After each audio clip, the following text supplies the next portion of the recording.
Muy buenos días, hermanos, hermanas. Les saludo en el amor del Señor. Y bueno, también como cada día domingo, que el Señor nos da la oportunidad de compartir su palabra. También sabemos que hay muchas personas, hermanos, hermanas, que nos ven a través de nuestra página en internet y les saludamos también con mucho cariño desde aquí.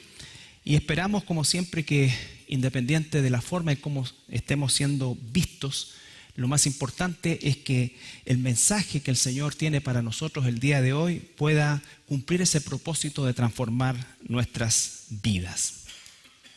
Bueno, hemos estado examinando y estudiando ya hace algunas semanas este Sermón del Monte y específicamente la sección que tiene que ver con lo que se llama las bienaventuranzas. Y ciertamente es todo un desafío para nosotros, el Sermón del Monte propiamente tal, y específicamente lo que hemos estado revisando este último tiempo, que son las bienaventuranzas. Recuerde que el Sermón del Monte lo constituyen los capítulos 5, 6 y 7 del Evangelio de Mateo y es el primer sermón o discurso público que el Señor Jesucristo realiza en un lugar donde existe por decirlo de alguna manera, una especie de anfiteatro natural donde habrían cabido miles de personas con toda seguridad. Hasta antes de eso se registran solamente intervenciones de Jesús en las sinagogas. No significa que no siguió haciéndolo, sino que ya aquí empezó prácticamente a desarrollar un ministerio sin parar hasta llegar a la ciudad de Jerusalén. Entonces es un sermón muy importante porque ciertamente no es una fórmula para ser cristiano, sino que es la evidencia de que somos cristianos. La salvación es algo que Dios realiza de forma unilateral, aun cuando nosotros, ¿no es cierto?, recibimos al Señor, declaramos nuestra fe en Él, pero sabemos, ¿no es cierto?, que le amamos a Él porque Él nos amó primero, así dice la Escritura. Sin embargo, una vez que estamos y somos hijos de Dios, ciertamente el Señor comienza a desarrollar una transformación por medio del Espíritu Santo, que es esa nueva criatura que está en nosotros y que viene a trabajar en nosotros, a limpiarnos, ¿no es cierto?, y a hacernos cada día un poquito más semejante a nuestro Señor Jesucristo, entendiendo que tenemos una limitación en nuestra naturaleza pecaminosa. Por eso es que hablamos de que la lucha espiritual es aquella que se libra el Espíritu Santo, esa nueva criatura que ha hecho tabernáculo en nosotros, con nuestra vieja naturaleza que está, ¿no es cierto?, constantemente queriendo establecer sus antiguos términos. El día de hoy vamos a ver la sexta bienaventuranza y nos vamos a enfocar en ese punto, pero antes vamos a leer Mateo capítulo 5, versículo 1 otra vez para restaurar el contexto. Mateo capítulo 5, versículo 1 dice: viendo la multitud, subió al monte y sentándose vinieron a él sus discípulos. Y abriendo su boca les enseñaba diciendo: bienaventurados los pobres en espíritu, porque de ellos es el reino de los cielos. Bienaventurados los que lloran, porque ellos recibirán consolación. Bienaventurados los mansos, porque ellos recibirán la tierra por heredad. Bienaventurados los que tienen hambre y sed de justicia, porque ellos serán saciados. Bienaventurados los misericordiosos, porque ellos alcanzarán misericordia. Bienaventurados los de limpio corazón, porque ellos verán a Dios. Padre amado, en esta hora venimos delante de ti a escudriñar tu palabra, Señor, y a ser enseñados por ella, de manera que nuestras vidas se asemejen a la imagen de nuestro Señor Jesucristo, para tu gloria, Señor, y para la bendición de este mundo y de tu iglesia. En el nombre de Jesús. Amén. Bueno, ¿qué es lo importante que hemos revisado en todo este último tiempo? Es el hecho de que estas bienaventuranzas están todas conectadas y Dios, nuestro Señor Jesucristo, ¿no es cierto?, Él no las está nombrando de manera casual o fortuita, sino que por el contrario, detrás de cada una de ellas hay la necesaria continuidad con la que viene a continuación, ¿no es cierto? No, lo primero es que dice que nosotros reconocemos que somos pobres en espíritu. Eso significa que realmente nos damos cuenta que en nosotros no existe nada absolutamente nada y que estamos en total bancarrota en lo que se refiere al ámbito espiritual. Tenemos una necesidad inmensa de Dios. Podemos ser religiosos, pero eso no significa que somos espirituales. De hecho, el ser humano es religioso por naturaleza. Siempre está inclinado a entregar su fe en algo. El día de hoy, con mayor frecuencia, ¿no es cierto?, a lo que se refiere el egocentrismo en que estamos inclinados a creer en nosotros, solo en nosotros, y que nosotros todos podemos lograrlo. Pero también existe una gran masa de población que está entregado a distintos conceptos filosóficos y religiones, algunas de ellas, ¿no es cierto?, ya antiguas, pero ciertamente la religiosidad no es sinónimo de espiritualidad. Por lo tanto, cuando el Señor nos confronta con esto, la única respuesta que dice es que aquellos que reconocemos esa condición, lloramos. ¿Por qué? Porque nos damos cuenta de que estamos absolutamente en bancarrota espiritual y que además nuestra condición es imposible delante de Dios. Ese llanto o esa tristeza o ese compungirse, recuerdan cuando el apóstol Pedro predica, lo primero o al final, ¿no es cierto?, de la predicación, la gente que estaba ahí dice, bueno, ¿ahora qué hacemos?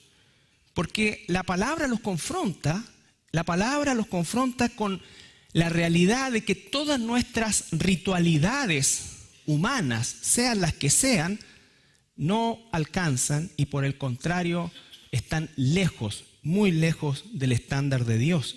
Y entonces ellos preguntan, bueno, ¿qué hacemos?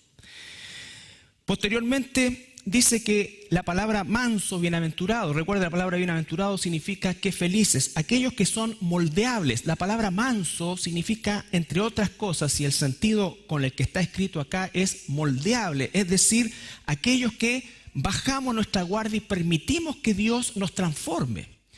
No somos aquellos que mantenemos una dureza de carácter, sino que por el contrario, Dios va transformando nuestra vida, nos va convirtiendo en el instrumento que Él tiene en mente y nosotros dejamos de resistir. La soberbia, por eso es que de la mano, si no hay pobreza espiritual y la persona todavía cree que en él o en ella existen méritos o herramientas o aptitudes o lo que sea con lo cual se puede acercar a Dios, nunca va a ser moldeable, nunca va a poder ser moldeable por Dios y Dios va a encontrar permanentemente esa resistencia.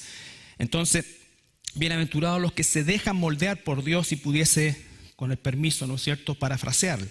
Después dice, bienaventurados los que tienen hambre y sed de justicia. Este moldear del que habla produce una transformación que cambia nuestros deseos. Dejamos de desear aquello que nuestra naturaleza caída deseaba con tanta intensidad y comenzamos a desear aquello que el Señor quiere proveer, hambre y sed de justicia. Recuerden que no está hablando ni de justicia social, ni de justicia de ningún tipo que nosotros podamos pensar de justicia humana, sino que la justicia de Dios está expresada en su palabra, conocer de su palabra, conocerle a Él, ser transformado por Él. Romanos dice que debe cambiar nuestra manera de pensar para que cambie nuestra manera de vivir.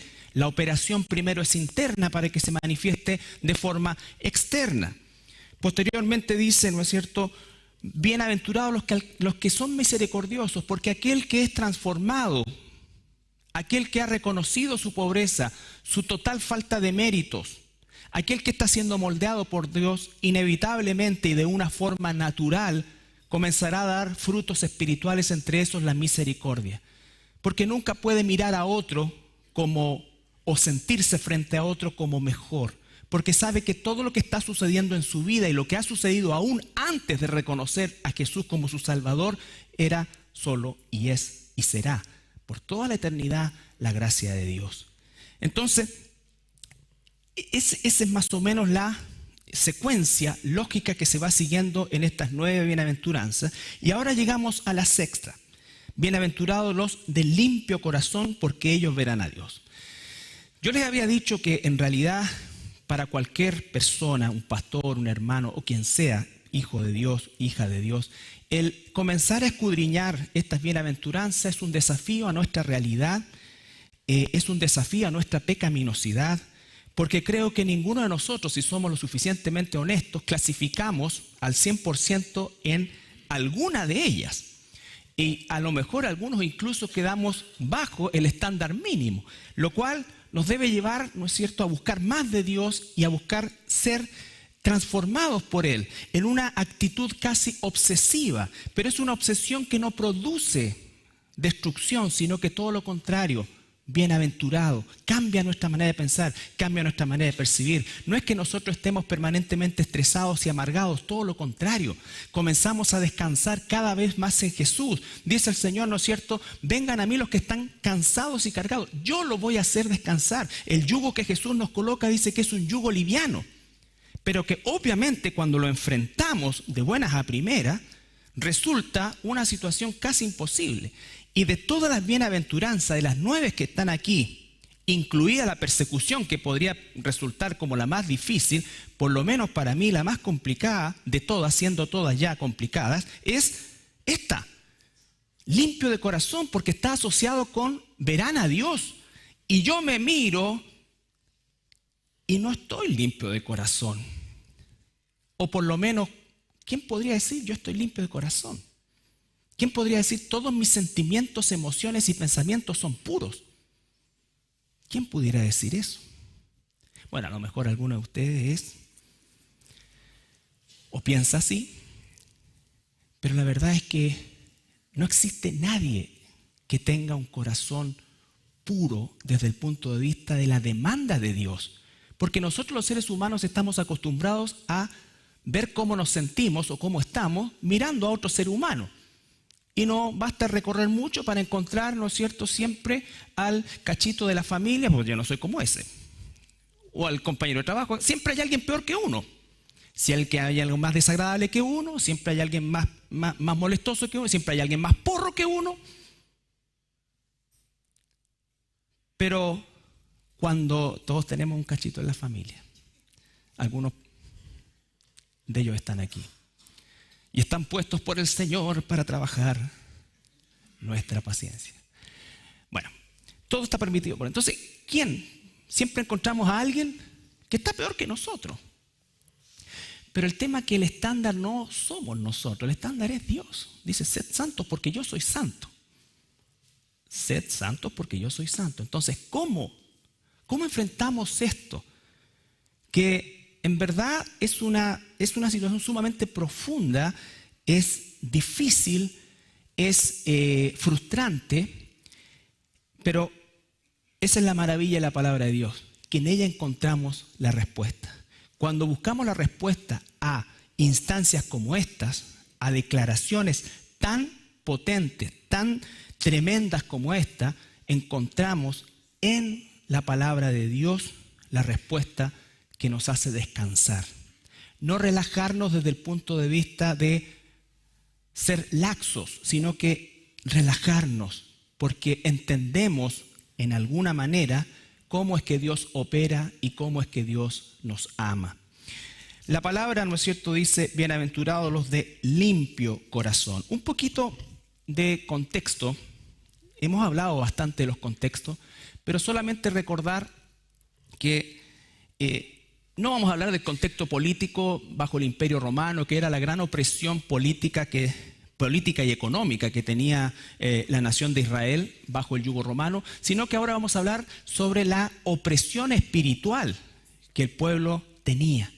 No solamente estaban oprimidos por un gobierno autoritario, dictatorial como el gobierno romano, sino que además existía algo peor para el pueblo, que era una opresión religiosa.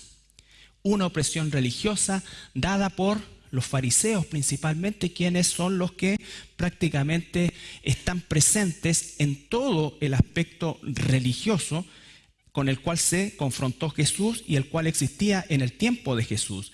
¿Cuál era la característica de la religión de los fariseos? Era el énfasis en lo externo, en lo ritual. Habían creado no solamente una serie de mandamientos, muchos de ellos que caían en la categoría de ridículos, sino que además habían exacerbado, quitando el sentido de los propios mandamientos de Dios, ¿no es cierto?, y violando aquellos principios que ya ellos mismos sabían en el Antiguo Testamento. El Señor llegó a un momento en el Antiguo Testamento que dijo: ya no quiero más sacrificios. Ustedes no entienden que esto no se trata de matar corderitos. Esto se trata de que ustedes cambien su corazón, de que sientan que un ser inocente muere por ustedes. Por eso no entienden, lo que yo quiero es misericordia, ya no más holocaustos. Sin embargo, la religiosidad y los rituales, diríamos nosotros, legales, fueron llevados a extremos por causa de esta opresión que la religiosidad producía en aquel entonces en Israel, y que no es muy distinta de lo que puede producirse el día de hoy. Recuerden que nosotros hoy día, probablemente los jovencitos de hoy día, no van a tener la idea de lo que significa vivir bajo una opresión religiosa, donde lo externo es lo que cuenta. Nosotros somos de una cultura, y estamos todavía en una cultura romana, en lo cual los conceptos de pureza, los conceptos de limpieza, en fin, son una opresión.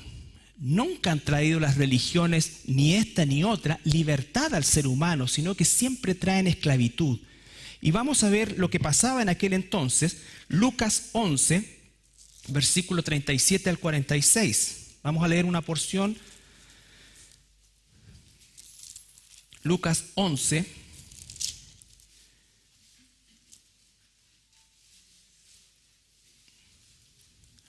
37 al 46.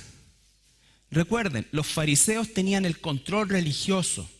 Eran los estandartes de lo que pudiera llamarse pureza.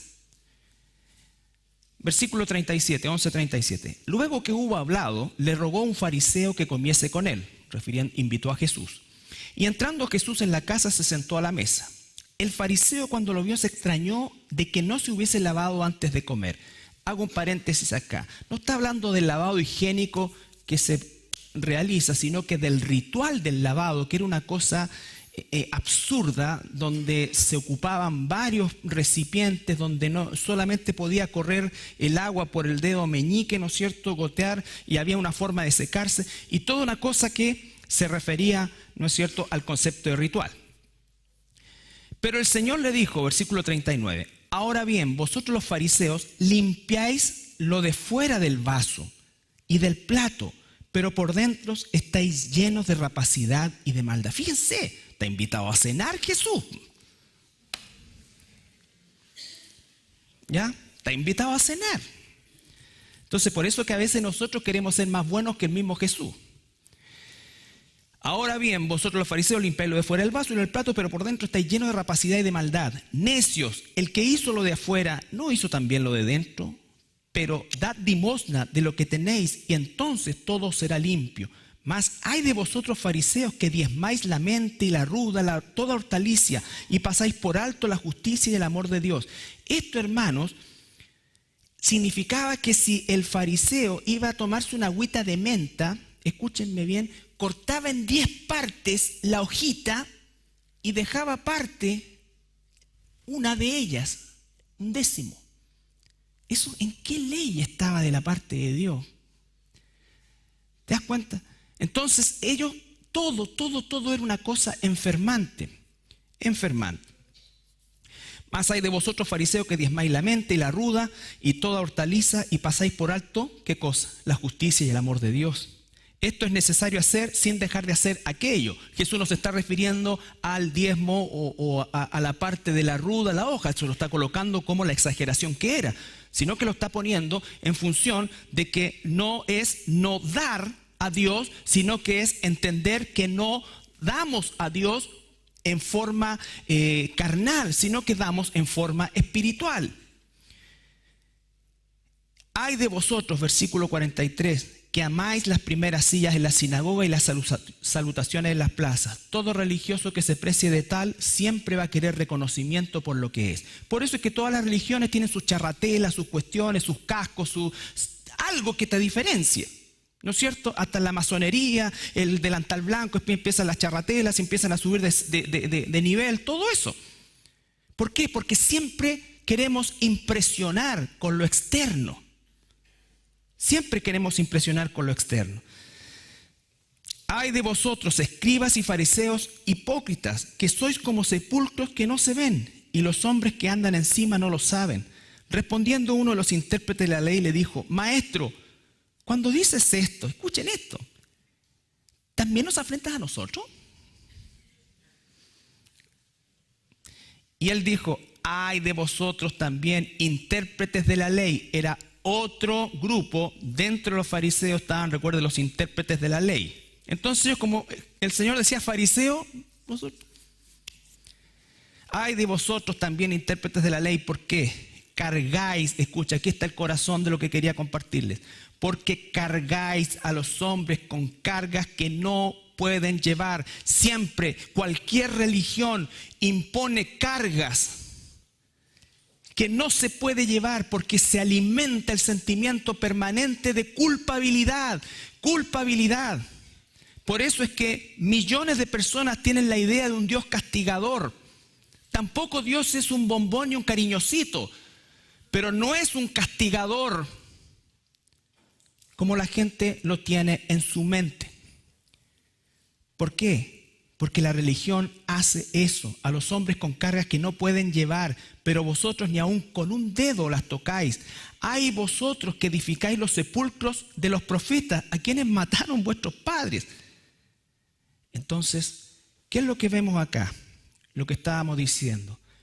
La situación histórica de Israel en aquel entonces, me refiero al pueblo, no solamente estaba en función de la opresión política que ejercía el Imperio Romano, sino que además estaban bajo la opresión religiosa que imponían los fariseos, los escribas, todos los que constituían la casta religiosa. Ahora, eso generó que en la época de Jesús hubiera un deseo mesiánico, que por cierto, como lo hemos visto, tenía una faceta política, militar si se quiere, pero también tenía una faceta religiosa o espiritual. Había una necesidad imperiosa de que alguien nos salvara de esto. Por eso es que el mismo Nicodemo, que era el maestro de Israel, él va, sabemos que vienes de Dios.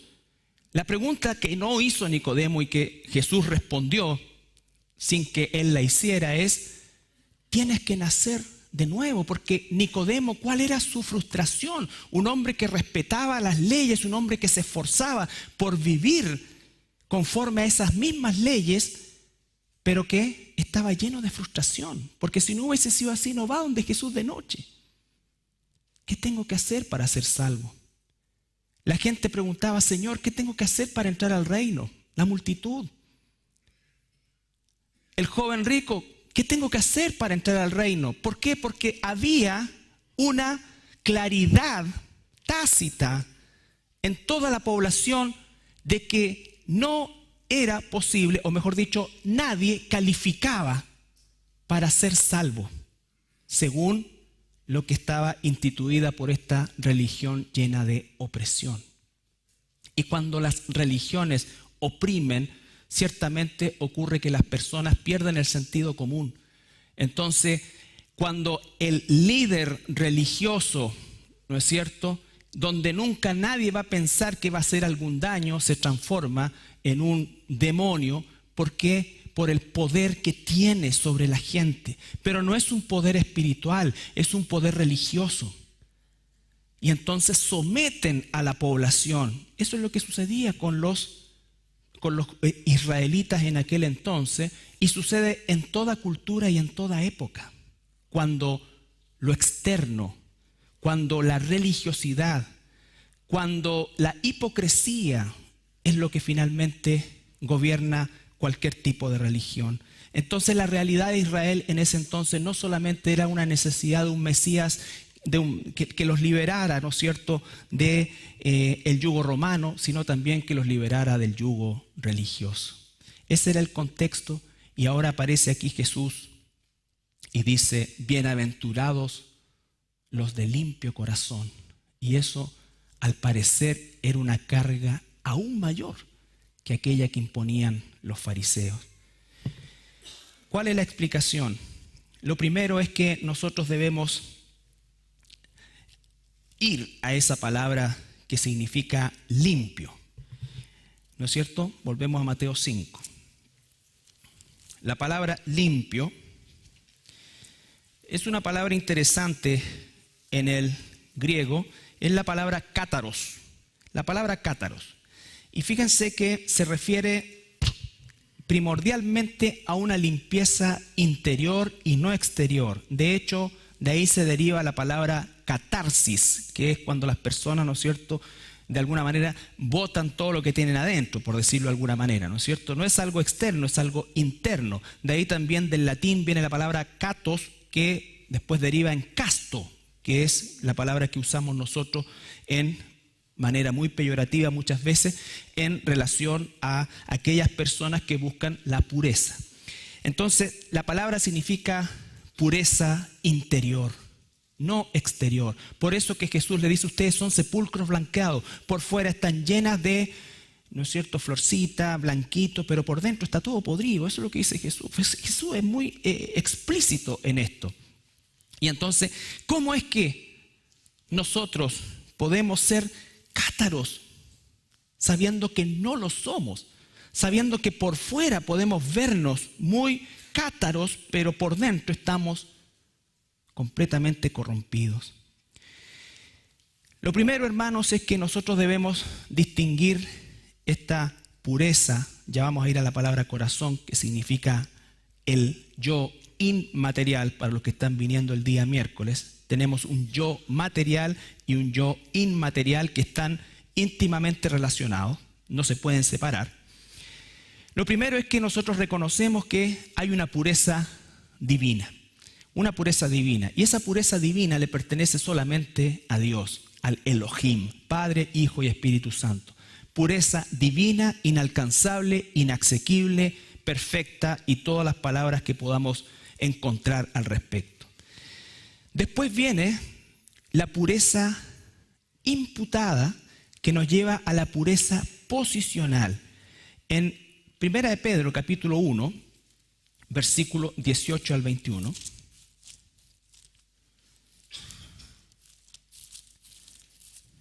Primera de Pedro, capítulo 1.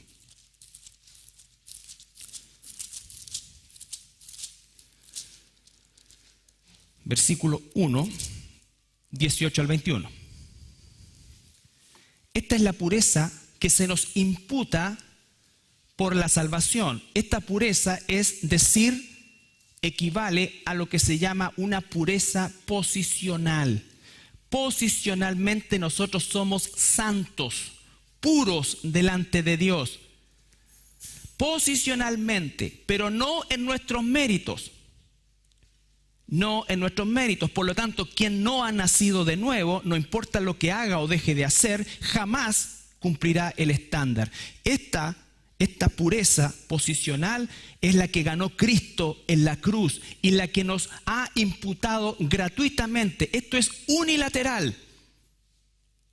Es unilateral. Dios, en su infinita misericordia y conforme a su infinita sabiduría, Él nos la ha imputado. No es algo que nos ganamos, no es un mérito, no tiene nada que ver con eso, y eso lo hemos tratado largamente. Lo que dice es: sabiendo, refiriéndose el apóstol Pedro a quienes son sus oyentes, sabiendo que fuiste rescatado de vuestra vana manera de vivir, la cual recibisteis de vuestros padres, no con cosas corruptibles como oro y plata, sino con la sangre preciosa de Cristo, como de un cordero sin mancha y sin contaminación, ya destinado desde antes de la fundación del mundo, pero manifestado en los postreros tiempos por amor de vosotros, y mediante el cual creéis en Dios, quien lo resucitó de los muertos y le ha dado gloria, para que vuestra fe y esperanza sean en Dios. Por la sangre de Cristo hemos sido trasladados de las tinieblas a la luz, hemos sido puestos en una posición, o posicionalmente, como santos y puros. Esa es la primera o la segunda expresión de la pureza en la Escritura. Esa pureza posicional es la única que nos puede permitir tener una pureza práctica y posteriormente una pureza eterna. porque hemos sido declarados justos por Dios sin serlo, porque hemos sido adoptados como hijos de Dios, porque hemos sido perdonados sin merecerlo, porque hemos sido santificados sin serlo, porque hemos sido purificados en nuestro corazón desde el punto de vista posicional sin merecerlo tampoco. Entonces nosotros tenemos al Espíritu Santo, que es Dios mismo morando en nosotros, y Él comienza una obra que le llamamos pureza práctica. Ahí mismo, en 1 de Pedro, en el capítulo 1, pero el versículo 22 y 23, o hasta el 25.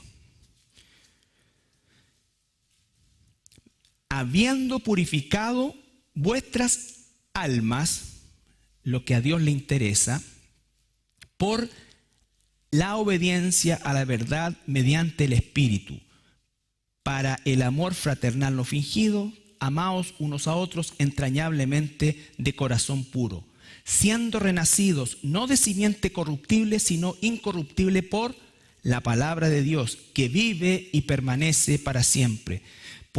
Porque toda carne es como hierba, y toda gloria del hombre como flor de la hierba. La hierba se seca y la flor se cae, mas la palabra del Señor permanece para siempre. Y esta es la palabra por el evangelio que os ha sido anunciado.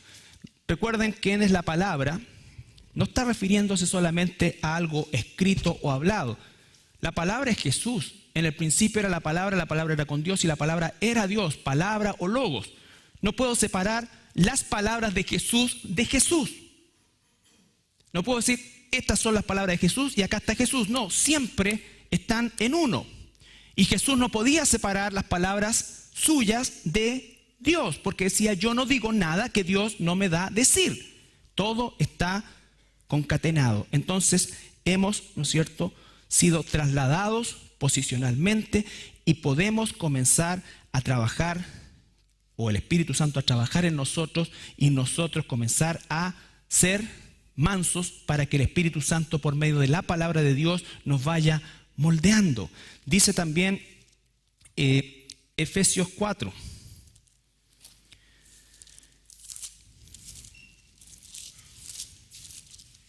Efesios capítulo 4, versículos 20 al 24.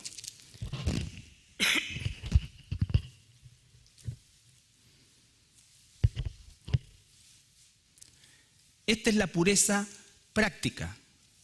Esta es la pureza práctica. Vale decir, somos posicionalmente puros y santos, no siéndolos en nuestra naturaleza humana, siéndolos en la naturaleza espiritual, la nueva creación, la nueva criatura, y entonces podemos y debemos nosotros buscar la pureza práctica. Versículo 20. Mas vosotros no habéis aprendido así a Cristo. Si en verdad le habéis oído y habéis sido por él enseñados conforme a la verdad que está en Jesús. En cuanto a la pasada manera de vivir, despojados del viejo hombre, hemos visto esto muchas veces, despojados del viejo hombre que está viciado conforme a los deseos engañosos, y renovaos en el espíritu de vuestra mente, y vestidos del nuevo hombre creado según Dios, en la justicia y santidad de la verdad. Y comienza a decir, por lo cual desechando la mentira, y comienza a hablar. Ese es el trabajo que Dios nos ha dado. Cuando tú te preguntes, ¿qué quiere Dios de mí? Esto quiere. Esto quiere, que nos despojemos de nuestros viejos deseos que permanecen, ¿no es cierto? Que podamos día a día alimentar nuestra alma por medio del Espíritu Santo, que podamos nosotros cambiar nuestra manera de pensar por medio de cambiar el tipo de información que estamos incorporando, y que eso se traduzca en un cambio de manera de vivir. Nadie va a poder decir o encontrar un cristiano perfecto. Eso no existe. La palabra perfecto en la Escritura es maduro. La madurez significa que nuestra inclinación de vida es a ser manso. Pero no somos perfectos. Pero si pecamos, lloramos por ese pecado, volvemos al Padre por medio de Jesucristo, porque abogado tenemos para con el Padre a Jesucristo, y Él nos limpia. Un corazón contrito y humillado, Dios no lo va a desechar. Todo eso, hermanos, tenemos que unificarlo, porque es la esencia del carácter que Dios quiere que sus hijos reflejemos. Y no solamente quiere, sino que podemos, porque Él vive en nosotros. Y un día veremos la pureza eterna. Primera de Juan, capítulo 3. Primera carta de Juan.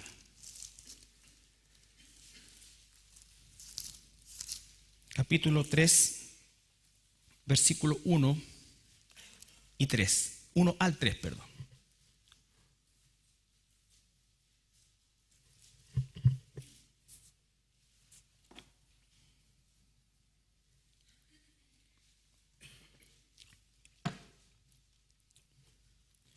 Mirad cuál amor nos ha dado el Padre para que seamos llamados hijos de Dios. Imagínense, hijos de Dios. Por esto el mundo no nos conoce, porque no le conoció a Él. Una pregunta entre paréntesis: ¿por qué somos conocidos en el mundo? Bueno, seguramente por la actividad que realiza, la profesión que tiene, el oficio, pero en forma espiritual, por si los pudiésemos decir, somos conocidos por ser gente honesta, sincera, hipócrita, mentirosa. Moralmente, ¿no es cierto? ¿Cómo es que nos conoce la gente? De doble estándar, de doble ánimo, cobardes a la hora de testificar. ¿Qué es lo que la gente conoce de nosotros? A veces es más importante para nosotros lo externo, quienes somos en el exterior, o para la sociedad desde el punto de vista de lo que hemos recibido. Pero ¿quiénes somos realmente para las personas en general? ¿Pueden las personas confiar, ver en nosotros la luz de Cristo, aunque la rechacen? Esa no es nuestra parte. Entonces son cosas que son importantes que nosotros analicemos, porque a veces también estamos, siendo hijos de Dios, muy preocupados del exterior y no del interior. Amados, versículo 2, ahora somos hijos de Dios, ya lo somos, y aún no se ha manifestado lo que hemos de ser, pero sabemos que cuando Él se manifieste, ahora estamos hablando de su segunda venida, el rapto, la segunda venida, seremos semejantes a Él porque le veremos tal como Él es. Un día nuestra pureza será completa. Hoy no lo es. Hoy estamos en el proceso de la pureza práctica, preparando nuestro yo interno por medio del poder del Espíritu Santo que mora en nosotros, porque ese quien eres tú adentro va a habitar un cuerpo glorificado. Por eso el apóstol Pablo dice, por fuera nos vamos deteriorando. A algunos se les nota más que a otros, pero por dentro nos vamos renovando. Es un proceso inverso. Hoy día la gente está preocupada del exterior, ¿cierto? Considera solamente el exterior y no el interior. Que los cristianos no seamos así. Debemos ser responsables con nuestro exterior, pero nuestro exterior tiene que ser gobernado por nuestro interior, por lo que llamamos alma. Nefesh, palabra que volvió loco a toda nos volvió loco el miércoles, pero vamos a seguir aprendiendo eso. Lo inmaterial. El Espíritu Santo mora en nosotros, pero esa parte de nosotros, Él hizo tabernáculo en nosotros, Él es la nueva criatura. Porque cuando pecamos, el Espíritu Santo no peca con nosotros porque Dios no puede pecar. Pero se contrista, dice la palabra. Entonces nosotros, ¿qué es lo que debemos hacer? Lo que dice el versículo 3. Y todo aquel que tiene esta esperanza en Él, ¿qué hace? Se purifica a sí mismo así como Él es puro. Bienaventurados los limpios de corazón. ¿Qué es ser limpio? Primero, posicionalmente haber sido limpiados por Dios. Segundo, que nuestra vida tenga esta dirección. La esperanza que un día veremos cara a cara a Dios. Ya vamos a ver esa parte también. Un día seremos como Él. Un día. Y ese día va a llegar. Hoy, mañana, 10 años, 20 años, no lo sé. Pero va a llegar porque no somos infinitos, somos finitos. Todos tenemos fecha de vencimiento, no la sabemos. Pero todos un día dejaremos este cuerpo mortal y tendremos un cuerpo espiritual glorificado que recibirá esa alma transformada, donde completará su perfeccionamiento en presencia del cuerpo glorificado. Entonces, la pureza que se refiere aquí, que es la palabra cátaros, es una pureza del interior, no del exterior. Por cierto, el exterior refleja nuestro interior, no es que no se note. Por eso habla la Biblia de el fruto del Espíritu: amor, gozo, paz, paciencia, benignidad, dominio propio, en fin. Pero esa pureza solo se puede tener si hemos sido posicionalmente puestos en la condición que no tenemos, la condición de santos, puros, amados, ¿no es cierto? Y que estamos con este corazón constrito y humillado, buscando siempre, siempre que por esa causa de la esperanza nosotros buscamos esa pureza práctica. ¿Cómo obtenemos esa pureza práctica? Por medio de la palabra de Dios, el conocimiento de la palabra de Dios. Juan 15, 3 al 5. Evangelio de Juan.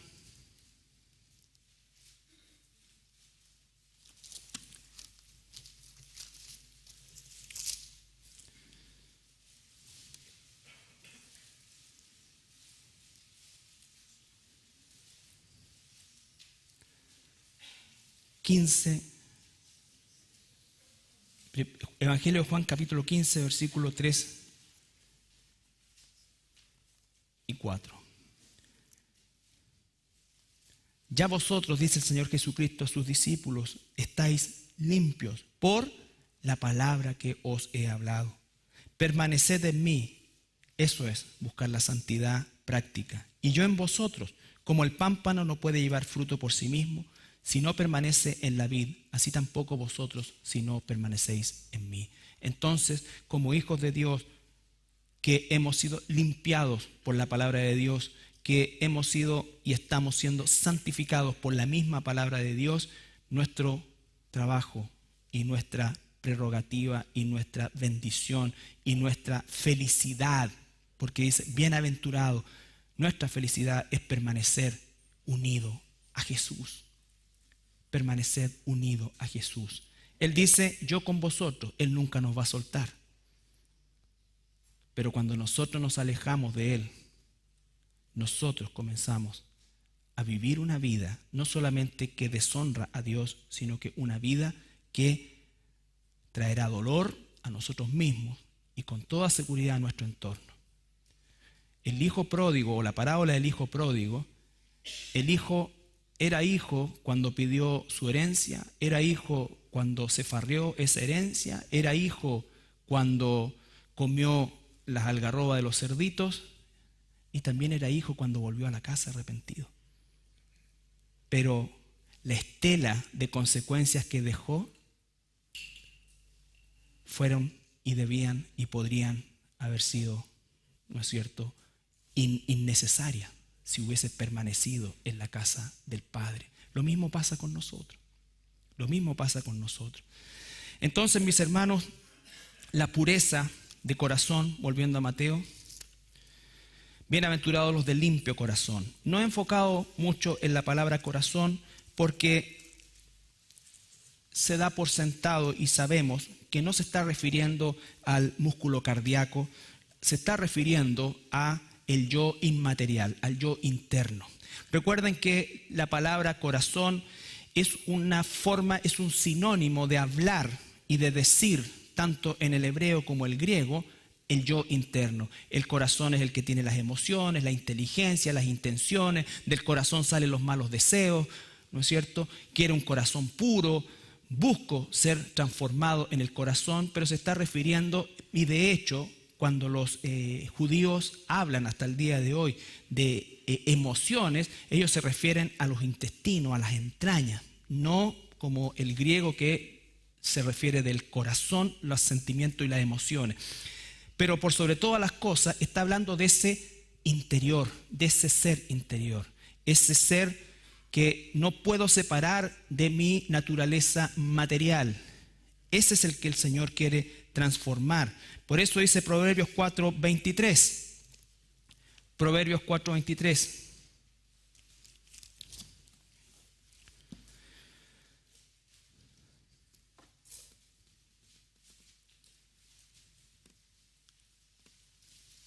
Proverbios 4:23, sobre toda cosa guardada, guarda tu lev, corazón, tu ser interior, porque de él mana la vida. Finalmente, la parte física es solamente la ejecutante de lo que se desarrolla aquí. ¿Recuerdan cuando Santiago habla de la concupiscencia? Está hablando de ese ser interior que maquina el pecado y finalmente el cuerpo es el que ejecuta el pecado, pero el pecado empieza aquí, donde están nuestros pensamientos, emociones, que es lo que tenemos que cambiar por medio de la palabra de Dios para que nuestra forma de actuar sea influida por esa transformación interna, que no es en el aire, es también una transformación académica. Si no aprendemos, si no escudriñamos, no vamos a ser transformados, no vamos a ser transformados. Dice el mismo Proverbios, capítulo 23 ahora, versículo 7.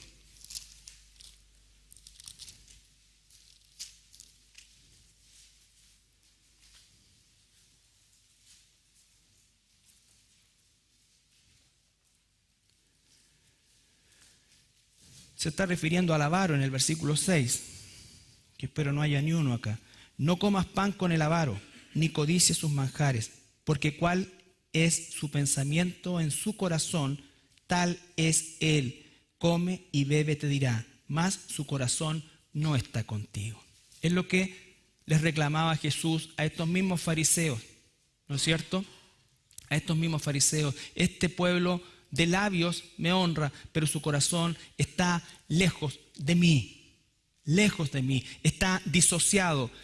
De ahí viene también la palabra integridad, cuando somos íntegros, cuando nuestro corazón, nuestro cuerpo, nuestras acciones están gobernadas por el Espíritu Santo que mora en nosotros.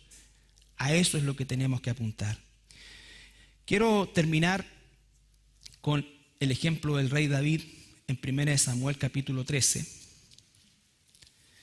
Y cualquiera que ha leído la historia del rey David sabrá que cometió muchos, estamos acostumbrados a decir errores, no, muchos pecados.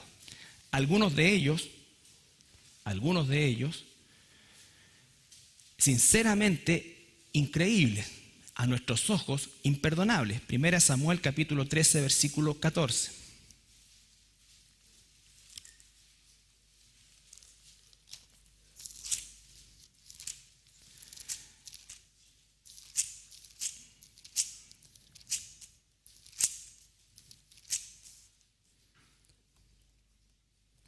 Recuerdan ustedes que el primer rey de Israel fue Saúl, de la tribu de Benjamín.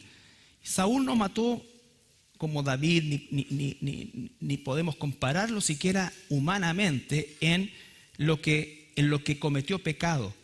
Pero la diferencia era que el corazón de Saúl no era conforme al corazón de Dios. Definitivamente, Saúl fue la elección de la gente.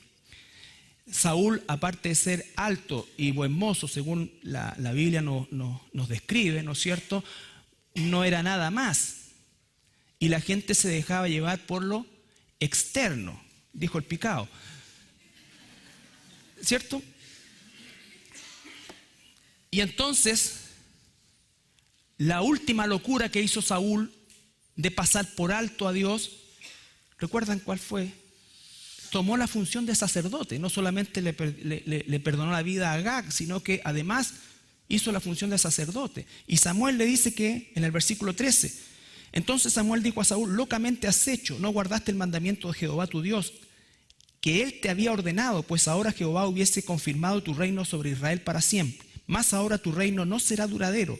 Jehová se ha buscado un varón conforme a su corazón, el cual Jehová ha designado para que sea príncipe sobre su pueblo, por cuanto tú no has guardado lo que Jehová te mandó. ¿Y cuál es la característica de ese corazón conforme al corazón de Dios? Es la dependencia de David, de Dios. El arrepentimiento, cuando tú lees los salmos, lees un hombre intenso en todos los sentidos de la palabra, intenso en los pecados que cometió, pero también intenso en la búsqueda de Dios. Dios sabía que este hombre, porque Dios ve lo que está adentro. Dios ve el corazón. Nosotros nos dejamos impresionar por lo externo, pero Dios ve el corazón. Y David buscaba intensamente a Dios en arrepentimiento. Cuando fue confrontado, cuando fue perseguido, buscó siempre hacer la voluntad de Dios. El Salmo 51. Y con esto no estoy diciendo que David fue buena persona, porque a ojos de muchos, en el Israel actual, es considerado un personaje que no quisieran o con el cual no quisieran ser relacionados. Salmo 51.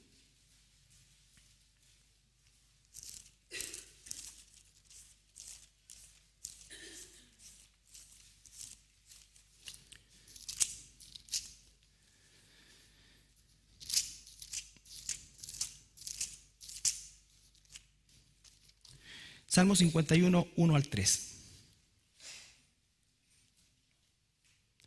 Este es un corazón que Dios busca, posicionalmente salvado, luchando contra su pecado, asumiendo las consecuencias de su pecado. La vida de David fue tortuosa.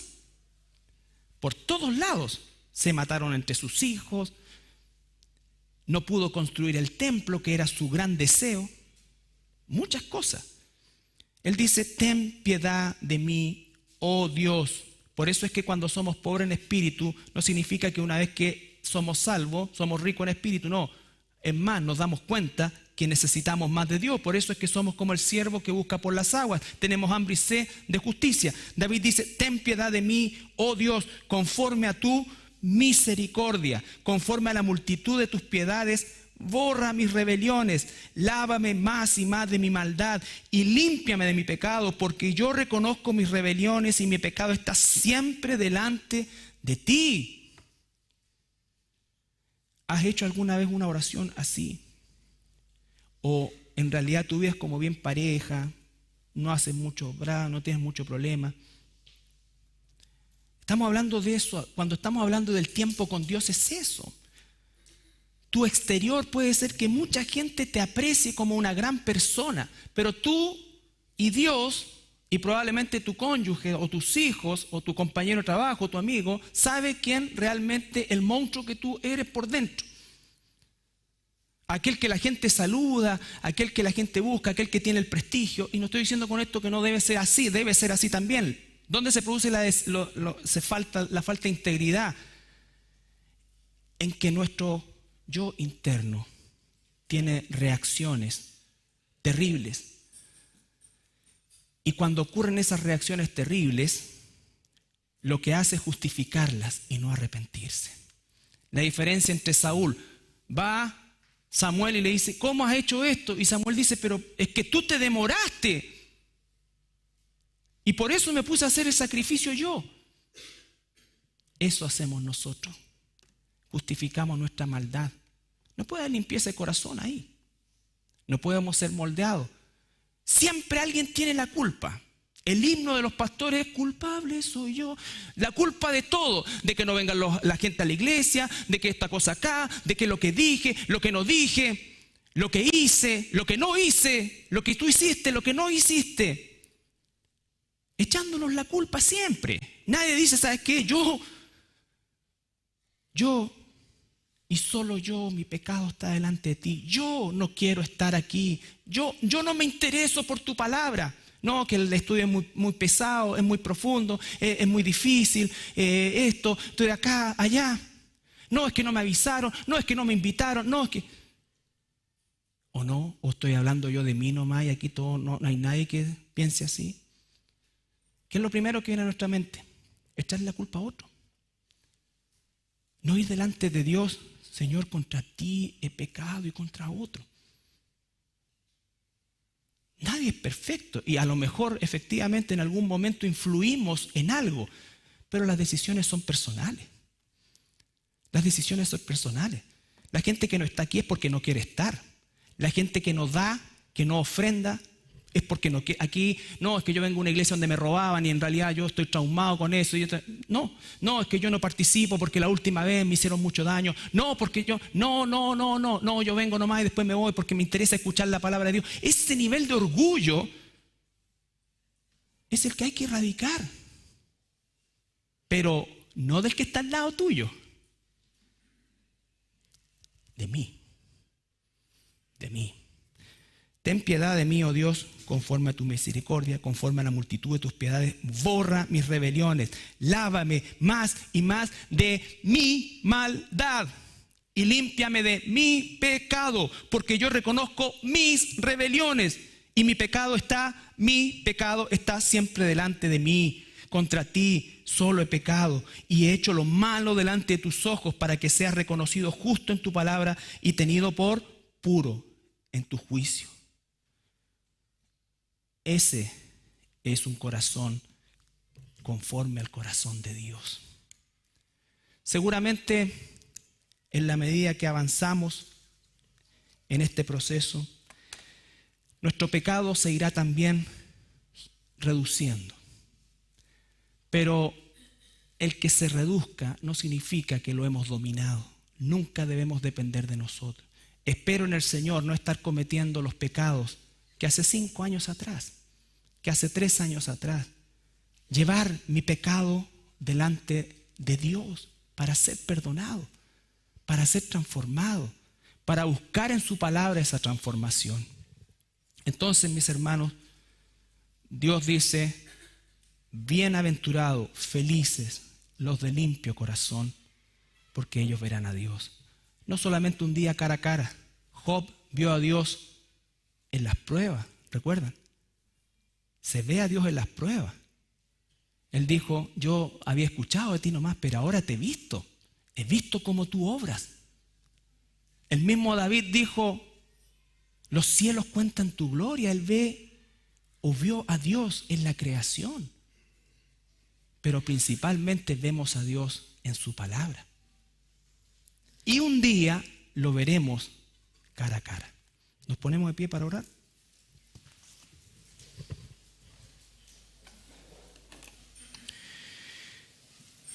Padre, te damos gracias esta mañana, Señor, por tu palabra, porque ella es la que nos remece, nos renueva, destruye y construye. Destruye todo aquello, todo el orgullo, toda la autojustificación, todo el egocentrismo, Señor, para colocar ese corazón contrito y humillado que necesita ser limpiado día a día y que solo puede ser limpiado por ti, por tu palabra, Señor, porque ya posicionalmente tú, en tu infinita gracia, lo has hecho. Gracias, Padre amado, por todo lo que tú nos das cada día, Señor. En el nombre de Jesús. Amén.